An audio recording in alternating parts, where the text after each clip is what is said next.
في وجهة نظرك دي مكونة من ايه؟ لا، عسل. عسل؟ هي ما فيهاش عسل. طب ايه؟ اديك اختيارات؟ كنافة جلاش. جلاش. جلاش. تتأكد ولا تحب تغير اجابتك؟ جلاش. جلاش صح؟ طب هي فعلا ماما عامله جلاش النهارده بطريقه شكلها عجيب كده، فانا حبيت ادوق معاك وانت تقيم اكل ماما. بقى منها؟ يلا. انا خمنت صح.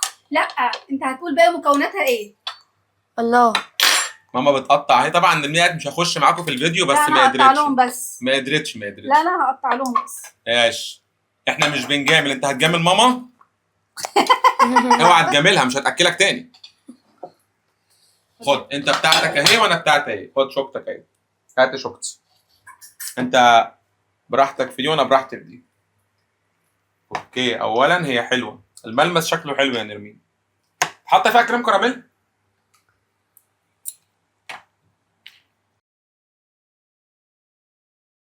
جميله بس على شويه سكر.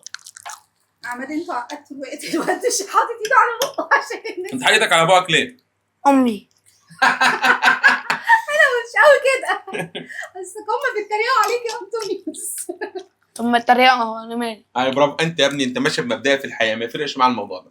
قول لي ايه رايك؟ فيها ايه يا توته الاول؟ فيها طعم ايه؟ كريم كراميل. انت عرفت منين؟ كان باين بصراحه. برافو عليك. ايه طب تاني؟ والصوص اللي فوق ده بقى بتاع ايه؟ كريم. لا، الصوص اللي فوق اللي قلت لي عليه عسل ده مش عسل، ده اللي السكر اللي بيجي مع الكريم كراميل. بجد؟ ما اسموش سكر. امال اسمه ايه؟ كراميل. كراميل. ما هو سكر. توته تديها كام من 10؟ صح 10. 10؟ محتاجه سكر؟ لا انا اديها 9 عشان شويه السكر اللي ناقصاهم بس. اصل نرمين، انا هقول لكم نرمين ما عندها مشكله في السكر في الحلويات. انا كعماد بحب اشرب كل حاجه من غير سكر، بس بحب الحلويات فيها سكر. هي حاجه كده يعني ميكس غريب بالبني ادمين، صح؟ صح. فهي عاملاها على مذاقها السكر بتاع ايه العادي بتاعها، لكن انا كعماد هي محتاجه سنه سكر لسه. لا، هي صحيه كده، احنا ليه نحط كوبايه سكر من نص كفايه؟ متوفره يا نرمين؟ لا، جسمنا ما يستحملش كل السكر ده. متوفره يا نرمين. طب اكتبوا لنا في الكومنتات، بتحبوا الحاجات مسكره قوي ولا تبقى السكر بتاعها معتدل؟ مسكره قوي. وانا بحبها مسكره شويه طبعا، هي الغلاسه على نفسنا دي. اطلعوا بره، ما تقيموش اكل تاني بعد اذنكم. احنا مش بنقيم اكلك، احنا بنقول راينا بصراحه عشان الناس بتفتكر ان انت اكلك مش حلو، واحنا بنوضح لهم ان اكلك يجي منه، صح يا ابني؟ وبعدين انا لو عم تطلع احلى من كده. انا واخده بالي ان انت مش عاجباك وخلصت. لا مش عجبانا. عجبك يا؟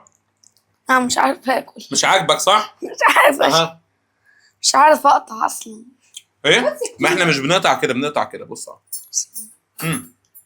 ما تنسوش تعملوا فولو للصفحه عندنا، وبروحوا وشوفوا الاكل عند نرمين، وانا بقول لكم من البدايه كده حطوا شويه سكر عشان تبقوا فله، الا لو انتوا بتحبوا زي نرمين مفيش سكر يبقى جميله بالنسبه لكم. 10 على 10 لو انتوا زي نرمين، 9 لو انتوا زينا، صح يا ريس؟ انا 9.5. 9.5. بتجامل ماما؟ بيجاملك على فكره. باي باي. سيتو.